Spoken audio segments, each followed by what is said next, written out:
Hi friends. Now in the previous video we just introduced ourselves to the concept of revenue and the concept of cost of production. Now let us talk of the various concepts of cost, the different types of costs. So let us define real cost, opportunity cost and monetary cost, and also see about short term and long term.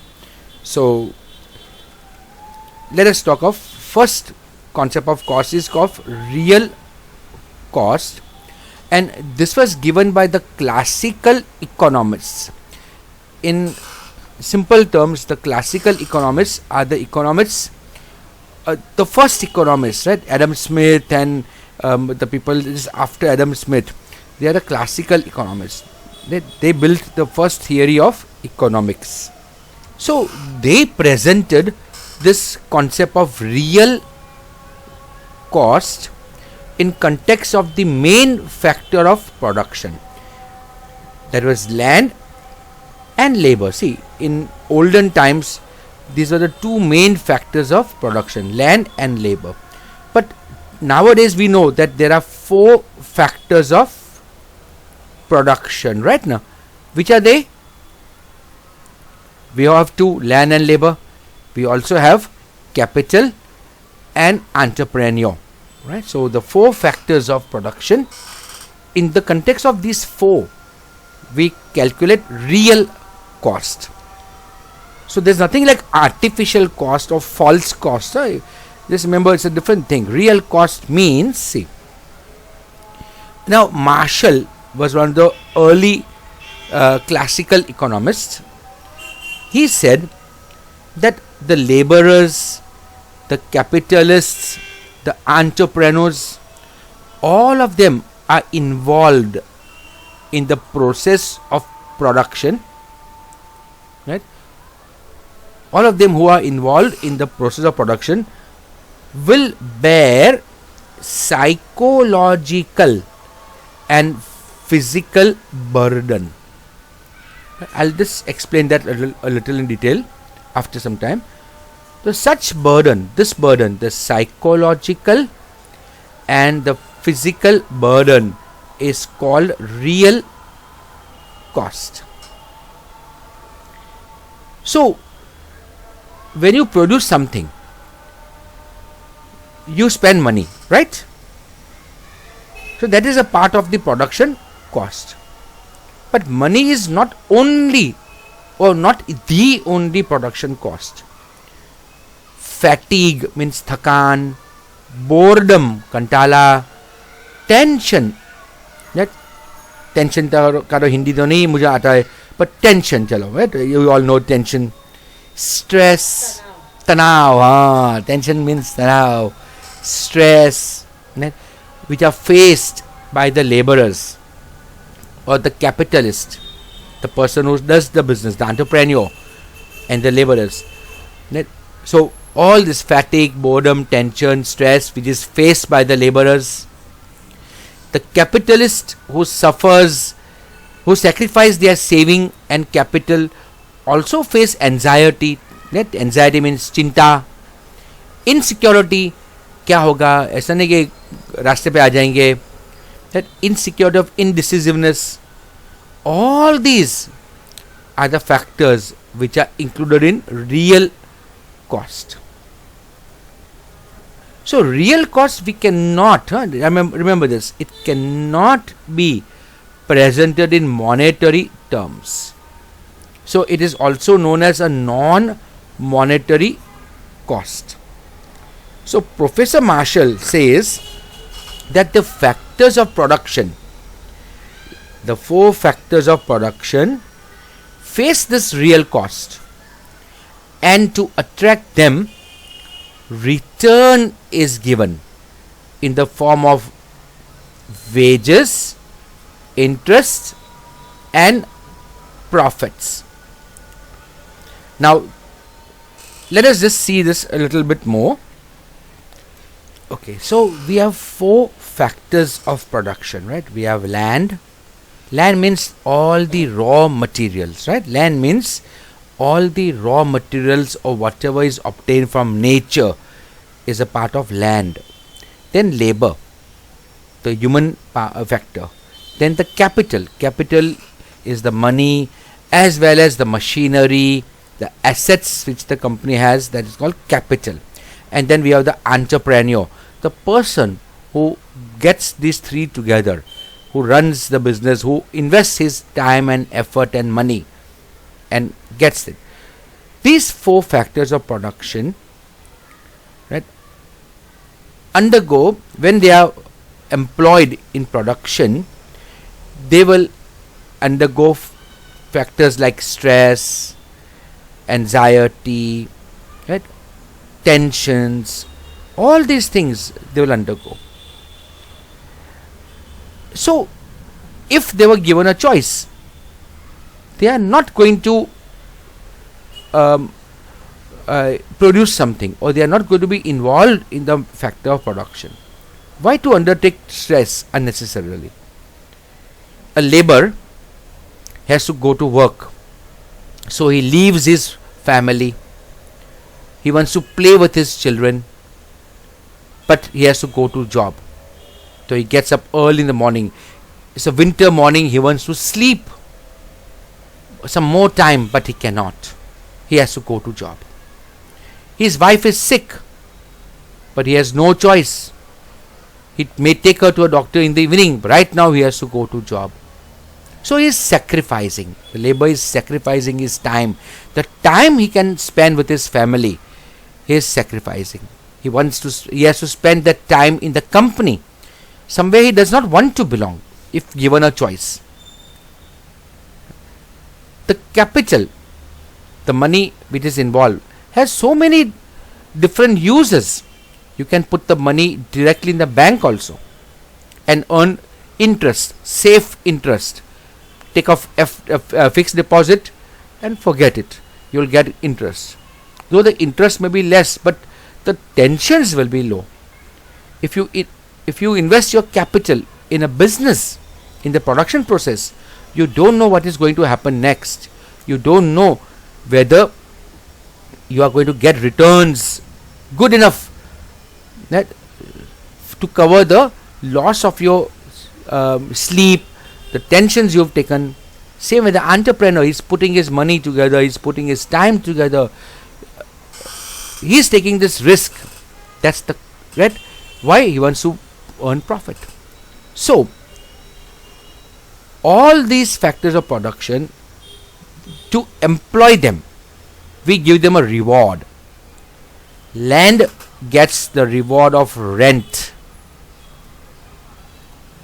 Labor gets the reward of wages. You can call it salary, etc. Capital gets the reward of interest. Here, capital will earn interest. An entrepreneur gets a reward of profits. Right? Profits. So this is the reward which is paid to them for their effort, their anxiety, the stress they are taken. So you see, the cost of production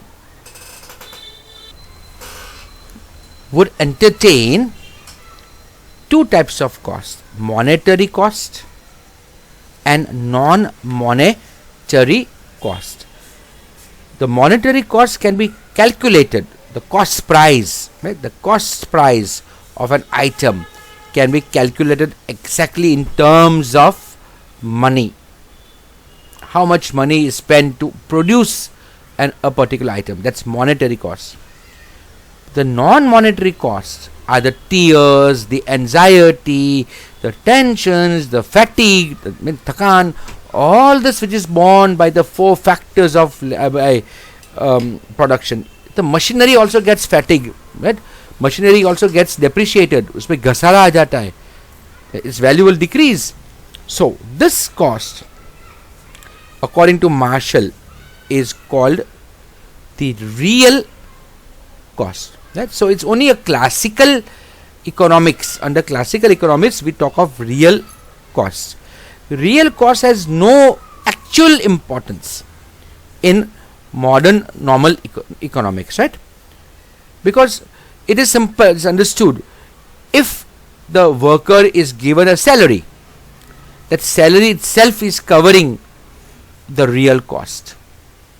He is being given the salary for the sacrifice he is making of leaving his home, and the company says, we don't tell you to make sacrifice, you can stay home if you want to, we don't care, there's somebody else we can employ who's ready to do this work, right? So real cost actually is not considered in economics right now, but yeah, it's a cost. So that's real cost. Okay, I hope the idea is clear. Now there are some problems in measuring real cost. See, real costs includes fatigue, boredom, pain, sacrifice, anxiety. These goods, they have psychological impact and they are difficult to measure. Right? Same way, now think of it. The factory emits smoke in the atmosphere. This smoke pollutes the atmosphere, so it has an adverse effect on the health of the people of the surrounding area. This adverse effect is also a cost in social view, right?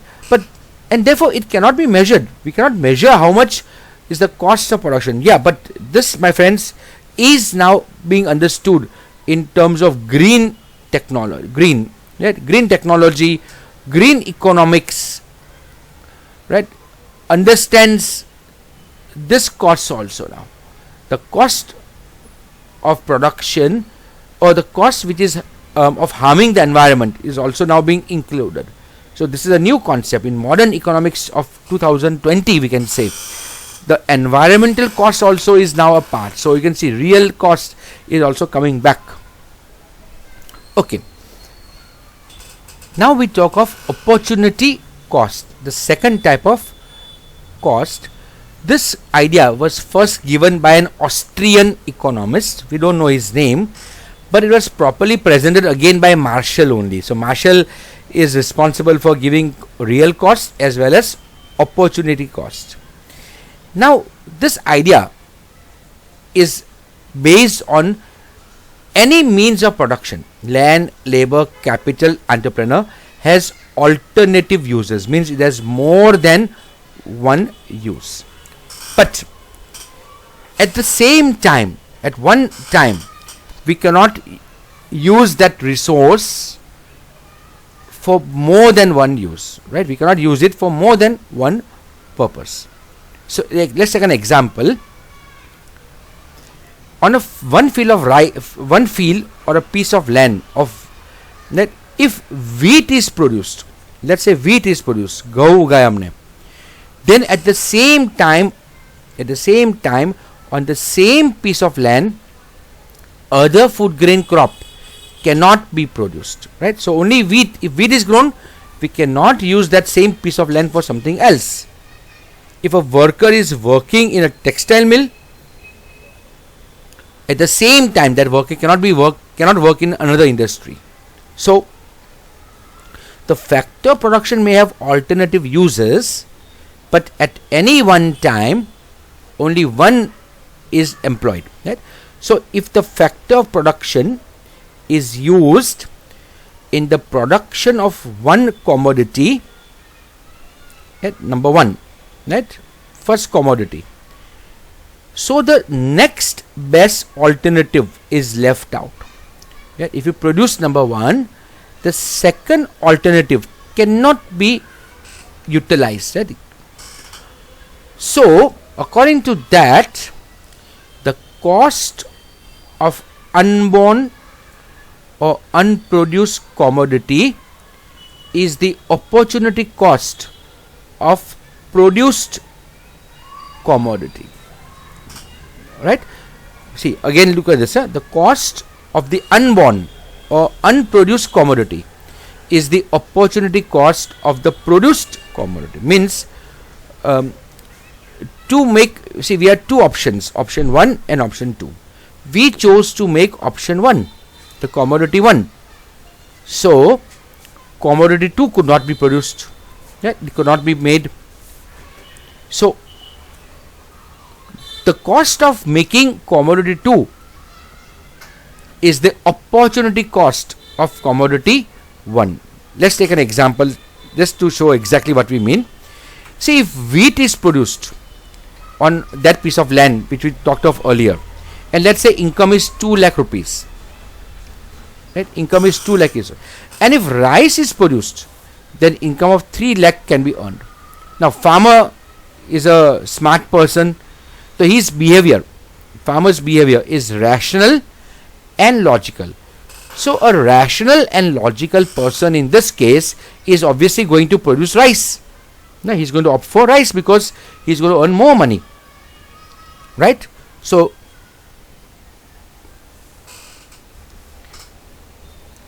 his income from rice will be 3.5 lakh rupees only. He'll produce rice, right? So he's going to earn 3.5 lakh rupees. But will he earn the 2 lakh rupees of wheat? No, no. This income is not going to earn, right? He's not going to earn. So the left out income of rupees 2 lakh, which he will earn from the production of wheat, is the opportunity cost of 3.5 lakh rupees earned from production of rice. Means he lost this opportunity ना, ये तक उसको नहीं मिला. 3.5 लाख कमाने के चक्कर में वो ये 2 लाख जाना पड़ा, उसको छोड़ना पड़ा. तो ये 2 लाख रुपीस जो है वो अपॉर्चुनिटी कॉस्ट हुआ उसका. Okay, now problem is that there are some problems in measuring opportunity cost. Suppose a factor has one use only. Right? Suppose a piece of land is there जो बंजर पड़ा है, right? It is not of much use except grass, maybe nothing can grow. So there's only one use of that piece of land. Then we cannot calculate its opportunity costs, because if it has only one use, there's no the second use, so there's no opportunity lost. Right? There's no opportunity lost, right? So if a product has only one use, if a factor has only one use, then it has no opportunity cost. Right? Say way unemployed person now, जिसके पास काम ही नहीं है, उसको काम मिला, तो यहाँ पे क्या opportunity loss हुआ? Because alternative है ही नहीं ना. If he had option 1 and option 2, we would say yeah, option 1 मैंने लिया तो option 2 मेरा loss हुआ. That's my opportunity cost. But unemployed person के पास option 2 है ही नहीं. जब उसको first option मिला तो वो first option उसका opportunity cost कुछ है ही नहीं यहाँ पे. Same way, for a factor which has specific use, again this concept is not useful. Let's say a computer expert. Now a person who is an expert in computer, super specialist, let's say a person who has knowledge of programming, of Python, that person can be only employed as a programmer, right? He has no other skill, so he has no opportunity cost. Same way again, a scientist, let's say an nuclear scientist. Now a nuclear scientist is an expert in physics, applied physics, is an expert in nuclear technology. That's it. Now this nuclear scientist cannot be employed in a chemical industry or an automobile industry or some other industry.